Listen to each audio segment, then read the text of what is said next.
அன்பார்ந்த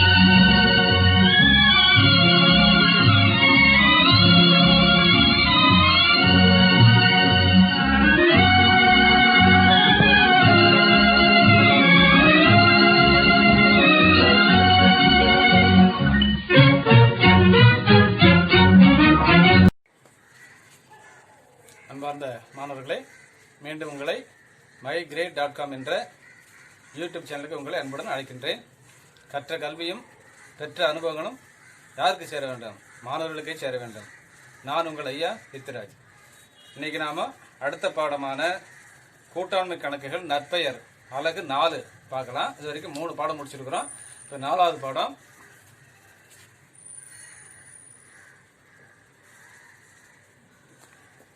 அலகு 4 பார்க்கலாம். நற்பெயர். இந்த நான் சொல்ல போற தேரியை நல்லா கவனிச்சிங்கன்னா இந்த கணக்கெல்லாம் நீங்க ஈஸியாக போட்டுடலாம். இப்போ நற்பெயர் என்றால் என்ன? எதை நற்பெயர் என்று சொல்கிறோம்? நல்ல பேர் சொல்றாங்க இல்லையா? நல்ல பேர் என்றால் என்ன? இதை எப்படி கண்டுபிடிக்கிறது? நற்பெயர் என்பது ஃபர்ஸ்ட் ஒரு சொத்துன்னு தெரிஞ்சுங்க. இது ஏன் சொத்துன்னு சொல்றேன்னு சொன்னா, இது கண்ணாலையும் பார்க்க முடியாது, தொட்டும் உணர முடியாத ஒரு சொத்து. கண்ணாலே பார்க்க முடியாது, அது சொத்துன்னு சொல்றோம். ஆனா சொத்துக்கள் எல்லாமே கண்ணால் பார்க்கக்கூடியதா சொத்தா இருக்கும். ரொக்கம், மனைத்துணை பொருள்கள், வீடு, கட்டிடம், நிலம், அணிகலன்கள், டிராக்டர், இது மாதிரி இயந்திரங்கள், எல்லா சொத்துமே கண்ணால பார்க்க முடியும். ஆனா நற்பெயரை மட்டும் கண்ணால பார்க்க முடியாது. அதை ஒரு சொத்துன்னு சொல்றோம். எப்படி அது சொத்துன்னு சொல்றோம்னு பாருங்க. உதாரணத்துக்கு உங்களே எடுத்துங்க. உங்க கிராமத்துல அல்லது உங்க நகரத்துல உங்க அப்பா இருந்திருப்பாங்க, உங்க தாத்தா இருந்திருப்பாங்க. உங்க தாத்தா என்ன பண்ணுவாருன்னா நல்ல பேரை வச்சுட்டு போயிருப்பாரு. எப்படி வச்சிருப்பாருன்னா, உங்க தாத்தா குடிக்க மாட்டாரு, பொய் சொல்ல மாட்டாரு. யாரோ ஒரு பையனோட அப்பா இறந்துட்டாங்கன்னு வச்சுக்கோங்களேன். அப்ப என்னாச்சுன்னா அந்த பையனை கூப்பிட்டு கேட்பாங்க, என்னப்பா இந்த மாதிரி அப்பா போயிட்டாங்களே அப்படின்னு சொல்லும்போது அவனுக்கு ரொம்ப கஷ்டமா தான் இருக்கும். இருந்தாலும் பரவாயில்லப்பா, அவங்க அப்பா அவனுக்கு நல்ல பேர் வச்சுட்டு போயிருக்காரு. எப்படி வச்சுட்டு போயிருக்காரு சொன்னா, அந்த பையன் மேல ஒரு நம்பிக்கை வந்திருக்கு எல்லாருக்குமே. உங்க அப்பா நல்லா இருந்தாரு, அதனால உனக்கு ஒரு நல்ல பேர் வச்சுட்டு போயிருக்காங்க. சொத்து சேர்த்து வைக்கல உங்க அப்பா, ஆனா உங்களுக்கு ஒரு நல்ல பேர் சேர்த்து வச்சிருக்காருன்னு சொல்லிட்டு சொல்லுவாங்க. ஊர் மக்கள் எல்லாம் பேசுவாங்க. அப்ப அந்த பையன் போய் ஒரு தடவை கடன் கேட்கறான்னு வச்சுக்கலேன், அவனை நம்பி கடனே கொடுப்பாங்க. ஏன்னு சொன்னா இந்த பையன் நாணயமானவனா இருப்பான், நல்ல பையனா இருக்கிறான், அவங்க அப்பா அந்த மாதிரி பரம்பரையா நல்ல ஒரு பேரை வாங்கி வச்சுட்டு போயிருக்காருன்னு சொல்லிட்டு கடனே கூட கொடுப்பாங்க அவனுக்கு. இதுதான் நற்பெயர். இந்த நற்பெயரை கண்ணால பார்க்க முடியுமானா பார்க்கவே முடியாது, தொட்டு பார்க்க முடியுமானா தொட்டும் பார்க்க முடியாது. சரி, இதை எப்படி நம்ம அளவீடு செய்யறது? இதை எப்படி கம்பெனி கொண்டு வருச்சுன்னா, உதாரணத்துக்கு பாத்தீங்கன்னா 2 கம்பெனி இருக்குன்னு வச்சுங்களேன். இப்ப ஏ கம்பெனி, பி கம்பெனி இருக்கு. உதாரணத்துக்கு ஏ கம்பெனி இருக்கு, பி கம்பெனி, 2 கம்பெனி இருக்கு. இந்த 2 கம்பெனில பாத்தீங்கன்னா ரெண்டும் ஒரே விதமான பொருளை தான் உற்பத்தி பண்றாங்க. ரெண்டும் ஒரே மாதிரியான பொருள், ஒரே தரம், ஒரே அளவு, ஒரே தரம், எல்லாமே ஒரே மாதிரி இருக்கு, விலையும் ஒரே மாதிரி தான் இருக்கு. ஆனா ஏ கம்பெனியுடைய பொருள் மட்டும் அதிகமா விக்குது. என்ன காரணம்? அது கிட்டத்தட்ட 50 ஆண்டுகளா இருக்கு, இது கிட்டத்தட்ட 40 ஆண்டுகளா இருக்குன்னு வச்சுக்கோங்களேன். இப்ப இந்த ஏ கம்பெனிக்கு ஒரு நல்ல பெயர், குட்வில், நல்ல பேர் அந்த கம்பெனிக்கு இருக்கு, நற்பெயர். அதனால இந்த கம்பெனி ஏ கம்பெனி பொருள் அதிகமான சேல்ஸ் ஆகும். அப்ப லாபம் அதிகமா பாத்தீங்கன்னா ஏ கம்பெனி தான் அதிக லாபம் சம்பாதிக்கும். பி கம்பெனி அதே பொருளை மார்க்கெட்டுக்கு கொண்டு வருது, அதே தரம், அதே விலை. ஆனா இந்த பி கம்பெனி பொருள் அந்த அளவுக்கு விற்பனை ஆகல, லாபம் கம்மியா கிடைக்குது. உதாரணத்துக்கு நீங்க டாடா கம்பெனி இருக்கு இல்லையா, டாடா ஷூ கம்பெனி எடுத்துங்க. டாடா அது நிறைய டாடா கம்பெனி நிறைய தயார் பண்றாங்க, டிராக்டர் தயார் பண்றாங்க, பஸ் தயார் பண்றாங்க. பாத்தீங்கன்னா அதுக்கு ஈக்குவலா நிறைய கம்பெனி இருக்கு. இருந்தாலும் இந்த டாடா கம்பெனி தான் நம்ம வாங்குறோம். என்ன காரணம்? இது நல்ல தரமான பொருளை தான் கொடுக்கும், இது விலை அதிகமான விற்க மாட்டாங்க அப்படிங்கிற மாதிரி நமக்கு ஒரு நம்பிக்கை. அதே மாதிரி பேட்டா ஷூ பாருங்க, பேட்டா ஷூ போனீங்கன்னா அந்த ஷூ தான் நமக்கு அதிகமா சேல்ஸ் ஆகும். அதுக்கு ஈக்குவலா அதோட அதிகமான தரமான பொருளை வந்தா கூட நம்ம போன கடை என்ன கேட்கறோம், பேட்டா ஷூன்னு கேட்கறோம். அப்ப என்ன காரணம் சொன்னா அதுக்கு ஒரு நல்ல பெயர் அதுக்கு இருக்கு, அதனாலதான் நம்ம வாங்குறோம். உதாரணமா அதே மாதிரி நீங்க அல்வா கடைக்கு போங்க, திருநெல்வேலி அல்வா கடைக்கு போங்க, லட்சுமி விலாஸ்னு ஒரு கம்பெனி இருக்கு, அல்வா கம்பெனி இருக்கு. நம்ம அதை வாங்குறது எதை வாங்குவோம்? இருட்டு கடை அல்வா தான் வாங்குறோம். என்ன காரணம்? அதே அல்வா, அதே ஸ்வீட்டு, அதே கலரு, அதே வெயிட், விலையும் அதே மாதிரி தான் இருக்கு. லட்சுமி போக மாட்டோம் அதிகமா எதுக்கு போவாங்கன்னு சொன்னா இருட்டு கடை அல்வா தான் போவாங்க. என்ன காரணம்? அது அதுல ஒரு நல்ல பேர் அதுக்கு சம்பாதிச்சு வச்சிட்டாங்க. அது எத்தனை வருஷமா, 100 ஆண்டு காலமா அந்த இருட்டு கடை அல்வா ஓடிட்டு இருக்கு, அதுக்கு ஒரு நல்ல பேர் இருக்கு. இதை எப்படி நம்ம கணக்கிறதுன்னு சொன்னா, அந்த லாபம் சம்பாதிக்கிறத வச்சு நம்ம கண்டுபிடிக்க முடியும். இதுக்கு நல்ல பேர் இருக்கு, இது நல்ல கெட்ட பேர் இருக்குன்னு சொல்லிட்டு எந்த கம்பெனி அதிகமான லாபத்தை ஒரு கம்பெனியை விட ஒரு பொருளை விற்பனை செய்யும் போது இந்த கம்பெனி அடுத்த கம்பெனியை விட அதிகமான லாபம் பெற்றால் அந்த கம்பெனிக்கு நற்பெயர் இருக்கு அப்படிங்கிற ஒரு பேர் நமக்கு தெரிஞ்சுக்கிட்டோம். இதான் நற்பெயர். இந்த நற்பெயரை நம்ம என்ன பண்றோம், கணக்கீடு செய்யும் போது உங்க புக்ல காரணம் கொடுத்துருக்கலாம், அதை நான் படிக்கிறேன். நற்பெயர் தன்மைகளை பின்வருமாறு விளக்கலாம். நற்பெயர் ஒரு புலனாக சொத்து. நான் சொன்னேன் இல்லையா, கண்ணுக்கு புலனாகாத ஒரு சொத்து, தொட்டு உணர முடியாத ஒரு சொத்து. இது தொழில் நிறுவனத்தின் லாபத்தன்மையை பொறுத்து திட்டவட்டமான மதிப்பை கொண்டுள்ளது. இது லாபத்தை வச்சுதான் அதை கணக்கிட முடியும். ஒரு கம்பெனி அதிகமா லாபம் ஈட்டுதுன்னு சொன்னா அதுக்கு என்ன காரணம், அதுக்கு நல்ல பேர் இருக்கு. ஹமாம் சோப்பு எடுத்துங்க, ரின் சோப்பு எடுத்துங்க, எத்தனை சோப்பு வருது, நாம எதை வாங்குறோம், ரின் சோப்பு வாங்குவோம், ஹமாம் சோப்பு வாங்குவோம், சந்திரிகா சோப்பு வாங்குவோம். இதெல்லாம் வந்து பாப்புலரான சோப்பு, அதுக்கு ஒரு நல்ல பேர் இருக்குன்னு அர்த்தம். அந்த மாதிரி இணை தொழில் நிறுவனத்திற்கு பிரிக்க இயலாது. இது இன்னொரு கம்பெனி வந்து இது பிரிச்சு பார்க்க முடியாது. அந்த கம்பெனி அதே கம்பெனி தான், டாடா கம்பெனி டாடா கம்பெனி தான், டாடா ஷூனா டாடா தான், ஹமாம் சோப்புனா ஹமாம் சோப்பு தான். அதை பிரிச்சு பார்க்க முடியாது. அதே மாதிரி அதிக லாபம் ஈட்டுவதற்கு மற்றும் அதிக வாடிக்கையாளரை கவர்வதற்கு இந்த உதவுகிறது. நற்பெயர் இருப்பதனால அதிக லாபம் ஈட்டுறாங்க, அதிகமான வாடிக்கையாளர்களை கவர்வதற்கு இந்த நல்ல பெயர் தான் துணையா இருக்கு. இதுதான் நற்பெயர். இத ஒரு கூட்டாண்மை ஒப்பந்த நிறுவனத்தின் நற்பெயர் மதிப்பினை தீர்மானிக்கும் காரணிகள் எதெல்லாம் ஒரு நற்பெயர் இருக்குன்னு நம்ம கண்டுபிடிக்கிறது என்ன காரணம் சொன்னா, ஃபர்ஸ்ட் வந்து நிறுவனத்தின் லாபம் ஈட்டும் திறன். லாபம் ஈட்டுற திறன் அதிகமா இருந்துச்சுன்னா அதுக்கு நற்பெயர் இருக்குன்னு அர்த்தம். இது புக்கில் நீங்க கண்டிப்பா படிச்சீங்க. அடுத்தது வியாபார நிறுவனத்தின் சாதகமான அமையிடம். இது எங்க அமைஞ்சிருக்குன்னு பாக்கணும். இப்போ நம்ம இதுக்கு போறோம், மெட்ராஸ் போறோம், டி நகர் போறாங்க. அதுல போனீங்கன்னா டி நகர்ல ஒரு பெரிய ஜவுளி கடை ஒண்ணு இருக்கு, உங்களுக்கு எல்லாம் தெரியும். அது எங்க அமைஞ்சிருக்குன்னு பாருங்க. அமையிற இடத்தை பொறுத்து தான் அதுக்கு வந்து நல்ல பேர் இருக்காதுன்னு சொல்லுவாங்க. கிராமத்துல கொண்டு பெரிய கடை வைக்கிறது போமா, போகாது. அப்போ அது இருக்கிற இடத்தை பொறுத்து அதுக்கு நல்ல பேர் கிடைக்கும். நல்ல தரமான பொருள் மற்றும் சேவைகள் வழங்குதல். போன என்ன பண்ணுவோம், அந்த கம்பெனிலாம் வாங்க சார்னு கும்பிடுவான், எங்க சாருக்கு டீ கொடுங்க அப்படிமா, உட்காருங்க சார்னு சொல்லுவான். அதே நல்ல ஒரு அமைப்பு, நல்ல ஒரு சேவை செய்யறது. அதே மாதிரி தரமான பொருள், அவன் கம்பெனில தரமற்ற பொருள் இருக்கவே இருக்காது. இதெல்லாம் அவன் நற்பெயரை கொடுக்கறதுக்கு ஒரு காரணமாகுது. நல்ல பொருள்கள், தரமான பொருள், சேவை வழங்குதல். வியாபார நிறுவனத்தின் கால அளவு. என்ன காலம், அது ரொம்ப நீண்ட காலமா இருந்திருக்கும், அதனாலதான் அதுக்கு நற்பெயரே கிடைச்சிருக்கு. இதெல்லாம் நற்பெயர் கிடைப்பதற்கான காரணங்கள். அடுத்து திறமை மிகு மேலாண்மை.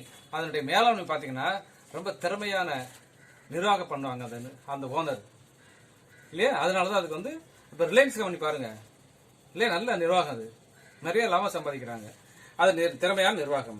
போட்டியின் அளவு. இந்த மாதிரி கம்பெனிக்கெல்லாம் போட்டி இருக்காது, அதனாலதான் லாபம் சம்பாதிக்கிறது. பாட்டா கம்பெனி எடுத்துங்க, பாட்டா ஷூ கம்பெனிக்கு ஏதோ போட்டி போட முடியுமா? அதே மாதிரி டாடா ஸ்டீல் கம்பெனிக்கு பாருங்க, போட்டி போட முடியுமா? ஹமாம் சோப்புக்கு போட்டி போட முடியுமா? அது போட்டி இல்லாம அது ஒரு மொனோபலின்னு சொல்லுவாங்க. அந்த மாதிரி இருக்கனால அதுக்கு லாபம் அதிகமா கிடைக்கும். நற்பெயர் அது தக்க வச்சுக்கிறது, நிலைச்சிருக்கு. இதெல்லாம் வந்து நற்பெயர் தோன்றுவதற்கான காரணங்கள். இதெல்லாம் நல்லா நீங்க புக்கில் ஒரு டீப்பா படிச்சுங்க, நான் சொன்னதையும் கவனிச்சுங்க. அடுத்தது இந்த நற்பெயரை எப்படி நம்ம வாங்குறது? கூட்டாண்மை நிறுவனத்தை கலைக்கும் போது எப்பெல்லாம் நற்பெயர் கணக்கிடுவாங்கன்னு சொன்னா, ஒன்னு லாப பகிர்வு விகிதத்தில் மாற்றம் ஏற்படும் பொழுது. ஒரு கூட்டாளி 4 பேர் சொன்னா இல்லையா, ABCD 4 பேர் இருக்கிறாங்க இல்லையா, ஆளுக்கு 1:2:3:4ங்கிற விகிதத்தில் லாபம் பகிர்ந்து வந்திருப்பாங்க.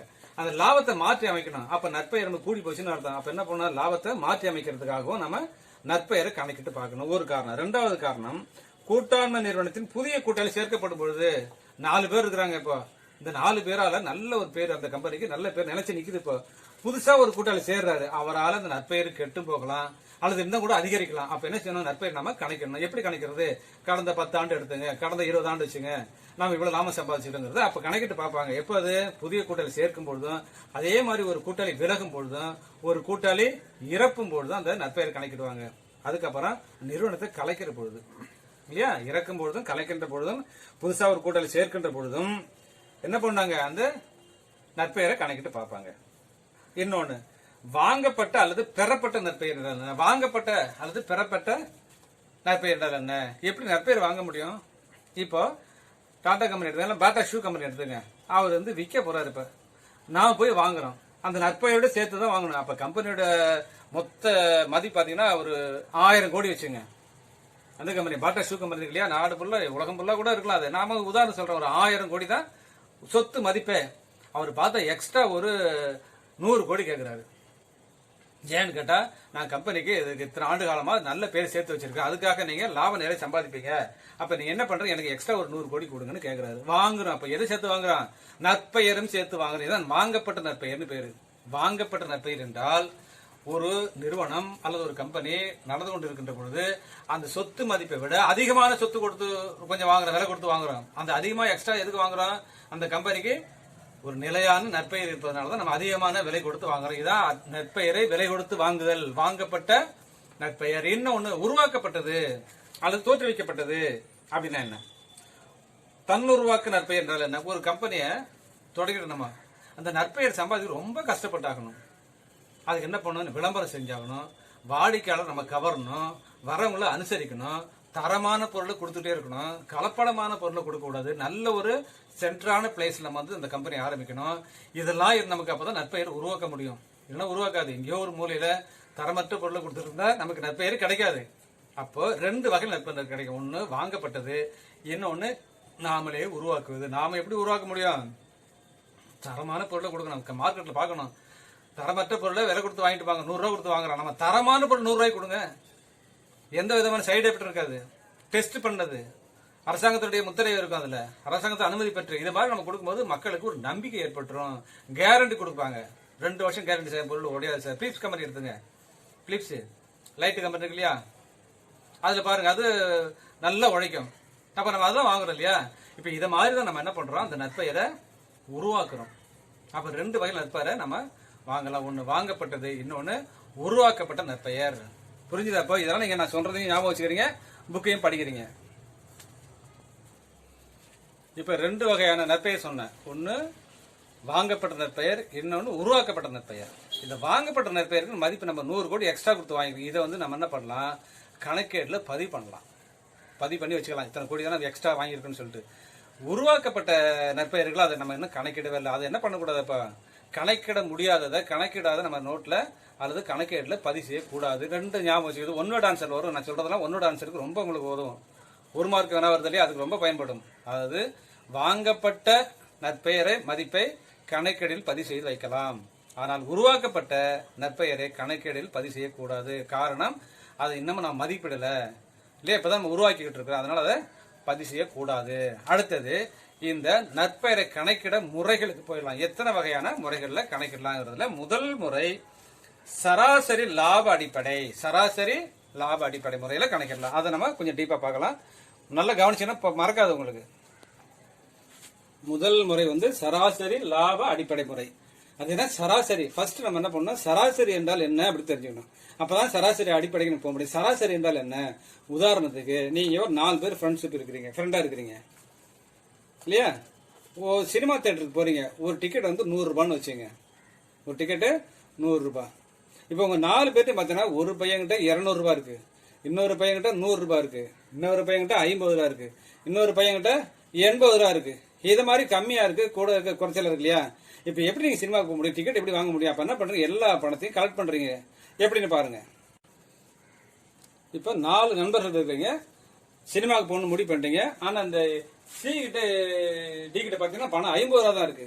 எப்படி சினிமாவுக்கு போக முடியும்? அப்ப என்ன பண்ணலீங்க?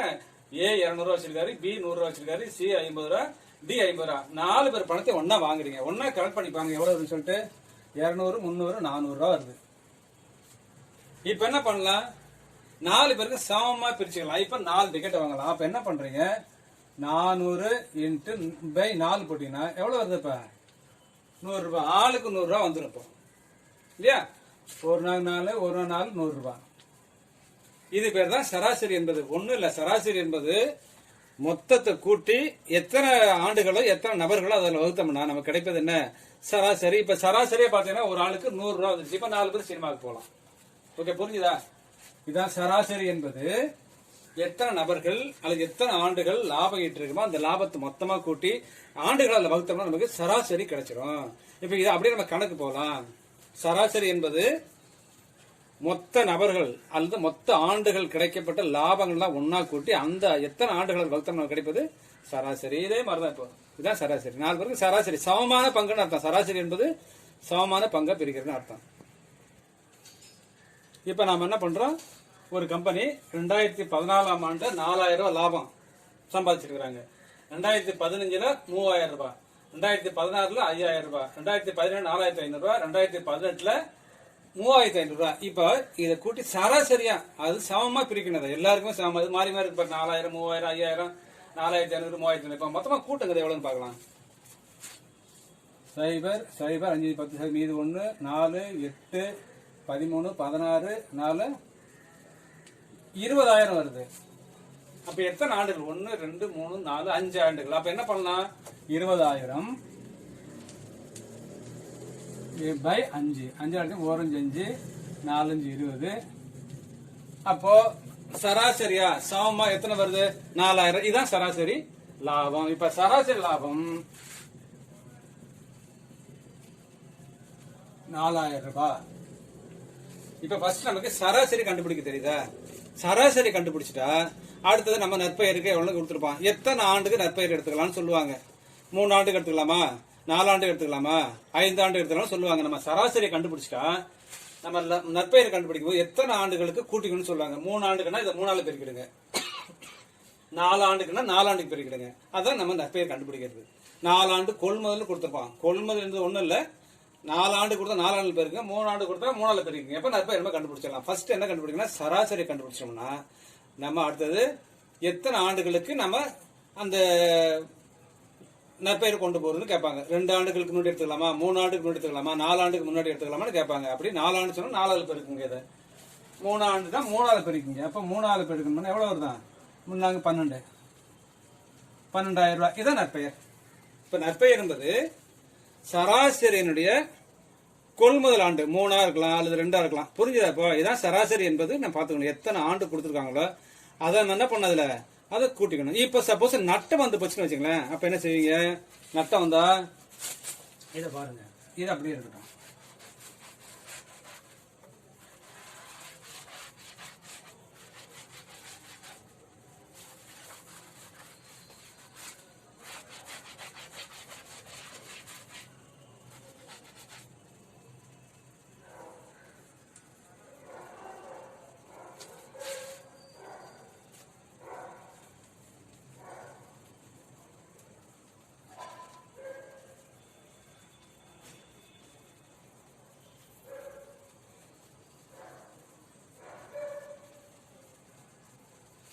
இப்போ 4 ஆண்டு லாபம், 1 ஆண்டு நட்டம். நட்டம் வந்து அந்த கழிக்கணும், அவ்வளவுதான்.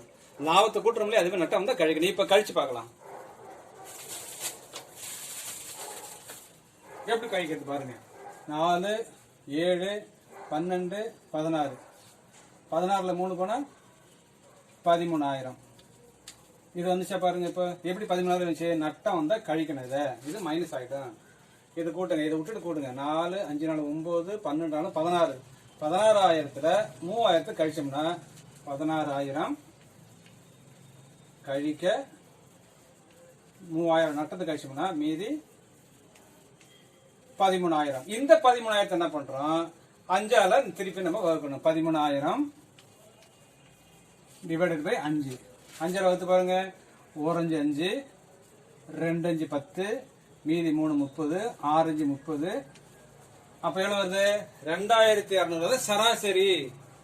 இப்ப சராசரி கண்டுபிடிச்சிருக்காங்க. சராசரி கண்டுபிடிச்சதுக்கு அப்புறம் என்ன பண்றாங்க? அதை எத்தனை ஆண்டுகள் கொள்முதல் கேட்பாங்க. 2 கொடுத்தா 2ஆல பெருக்கிறீங்க, 3 கொடுத்தா 3ஆல பெருக்கிறீங்க, 4 கொடுத்தா 4ஆல பெருக்கிறீங்க. புரிஞ்சு? அப்ப 1ல 2 மட்டும் ஞாபகம் வச்சுக்கிறீங்க. எல்லாமே லாபம் மருந்து கூட்டி வகுத்துறோம். நட்டம் வந்தா லாபத்திலாம் கூட்டிட்டு நட்டத்தை கழிச்சுக்கணும், அவ்வளவுதான். கழிச்சுட்டா உங்களுக்கு ஆன்சர் வந்து நம்ம புக்ல ஒரு கணக்கு மாதிரி போட்டு பார்க்கலாம். சராசரி லாப முறையில ஒரு கணக்கு போட்டு பார்க்கலாம்.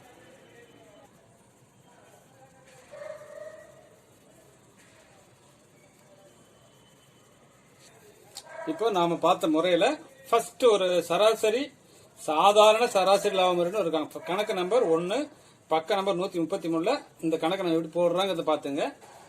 ஒரு நிறுவனத்தின் கடந்த 5 ஆண்டுகளில் லாபங்கள் பின்வருமாறு. 5 ஆண்டு லாபம் கொடுத்துட்டாங்க.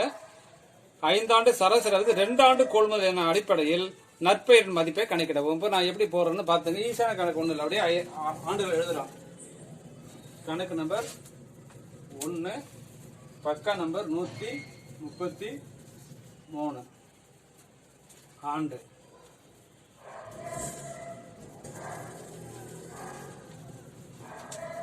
ஆண்டு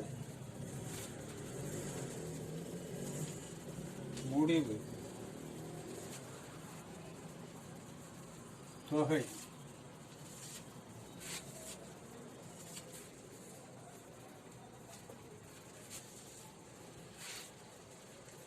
$2015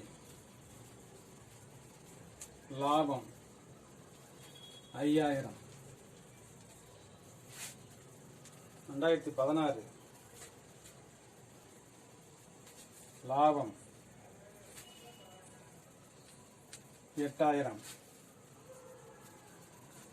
2017 நட்டம் 3000.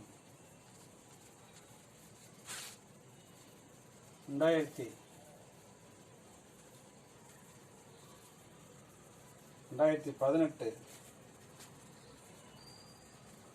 லாபம் 6000 ரூபாய்.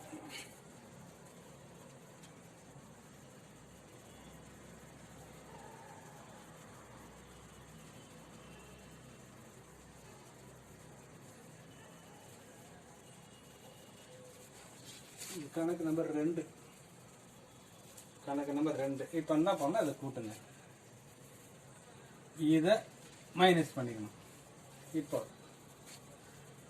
8 5 13 13000 லாபம். இதில் 3000 மைனஸ் பண்ணி 10000. 10000 இது பிளஸ் கூட்டுங்க, எவ்வளோ வச்சு 16000 வரும் நமக்கு. இப்படி இதை மைனஸ் பண்ணிக்கிறோம். 8 5 13000. 13000த்துல 3000 போச்சு, மீது 10000. 10000 பிளஸ் 6000 கூட்டினா 16000. இப்போ என்ன பண்ணணுமோ, இப்போ சராசரி லாபம் எவ்வளோ கண்டுபிடிச்சிக்கிறோம்? 4000 ரூபாய். எப்படி வச்சு இந்த 16000 4 வகுத்து 4 ஆண்டு இல்லையா, 4 வகுத்தோம்னா 4000 வச்சு. இப்போ நற்பெயர் 3 ஆண்டு கொள்முதல். நற்பெயர் 3 ஆண்டு கொள்முதல். 3 ஆண்டு கொள்முதல்னா இந்த 4000 இன்ட்டு 3 பெருக்குனா 12000. இதுதான் கணக்கு. இப்போ புரிஞ்சுதா? ஈசான கணக்கு கூட்டி வகுத்து பெருக்கல், கூட்டல் வகுத்தல் பெருக்கல், அவ்வளவுதான். கூட்டல் வகுத்தல் பெருக்கல் ஞாபகம். கூட்டல் வகுத்தல் பெருக்கல்னால இந்த கணக்கு வந்துடும். ரைட். இப்போ 2வது கணக்கு அதே மாதிரி முதல் கணக்கையும் நான் போட்டு பார்க்க. இந்த கணக்கு கவனிங்க. 3வது கணக்கு அப்படி எழுதிக்கிறேன், புக்கில் தான் எழுதிக்கிறேன். ஒரு கூட்டம் நிறுவனத்தின் பின்வரும் விவரங்களிலிருந்து கடந்த 4 ஆண்டுகள் சராசரி லாபத்தில் 3 ஆண்டு கொள்முதல் என்ற அடிப்படையில் நற்பெயரின் மதிப்பை கணக்கிடவும். 2015, 16, 17 மற்றும் 18 ஆகிய ஆண்டுகளுக்கான லாபங்கள் முறையே 10000 ரூபாய், 12500 ரூபாய், 12000 ரூபாய், 11500 ரூபாய். அடுத்தது வியாபாரம் கூட்டாளிகளில் ஒருவரால் நடத்தப்பட்டது. இந்த இலக்கணப்படி பாருங்க, அனைவரும் சார்பாக அவர்கள் எவரோ சொன்னலையா, அவர்கள் எவரோ நடத்தும் நிறுவனத்தில் கிடைக்கிற லாபத்தின் நட்டத்தையும் அது கூட்டாண்மை ஒப்பந்த ஆவணத்தில் கூறியுள்ளபடி பகிர்ந்து கொள்வது என்று உடன்பட்ட நபர்களிடையே ஏற்படுகின்ற உறவு சொன்ன இல்லையா ஃபர்ஸ்ட் இலக்கணம். அதன்படி பார்த்தா ஒருத்தர் நடத்திருக்காரு இந்த கூட்டாண்மையை. அவருக்கு கூட்டாளியின் நியாயமான உழைப்பூதியம் ஆண்டுக்கு 1500 ரூபாய். அப்ப 4 வருஷத்துக்கு எவ்வளவு வரும்? 6000 ரூபாய். இந்த தொகை மேற்கண்ட இடங்களில் லாபங்களை கணக்கிடும் போது சேர்க்கப்படவில்லை. இது சேர்க்காம விட்டுட்டாங்க. இதுல அப்ப என்னாச்சுன்னா அந்த லாபத்தை அது கழிச்சிருக்கணும், கழிக்காம விட்டுட்டாங்க. அதை கணக்குல அது கொண்டு வரல. இப்ப என்ன பண்ணலாம், அந்த கூட்டாளியுடைய ஊதியம் கழிக்க இங்க எழுதிங்க, கழிக்க ஊதியம் எவ்வளவுன்னு பாருங்க, 1500 இன்ட்டு 4 6000 ரூபாய். இது கழிச்சா நமக்கு 40000 வந்துடும். இப்ப இந்த 40000 என்ன பண்றோம், 40000 டிவைடட் பை 4. 1 நாள் 1 நாள் 10000 ரூபாய். இப்ப நற்பெயர்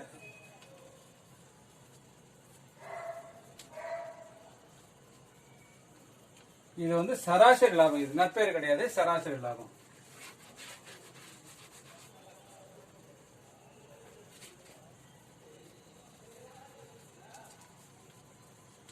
சராசரி வந்து 10000 ரூபாய். இப்ப 3 ஆண்டு கொள்முதல் நற்பெயர் 3 ஆண்டு கொள்முதல்